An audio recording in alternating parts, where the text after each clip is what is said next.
पुराच्या पाण्यात एक गाय आणि वासरू वाहून गेल्याची घटना आज दिनांक 27 जुलै रोजी सायंकाळी 6 वाजता आर्णी तालुक्यातील उमरी कापेश्वर येथे घडली। पुलावरून पाणी वाहत असताना शेतकऱ्याने पुराच्या पाण्यात गाडी टाकली। या 2 बैलांनी शेतकरी सुखरूप वाचले, मात्र बैलगाडीला बांधून असलेले गाय आणि वासरू पुराच्या पाण्यात वाहून गेले।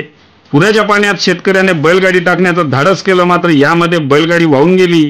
ही थरारक घटना कॅमेऱ्यात कैद झाली आहे।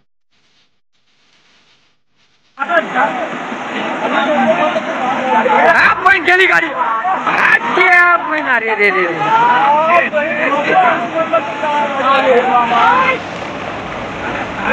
गाडी पण टाकू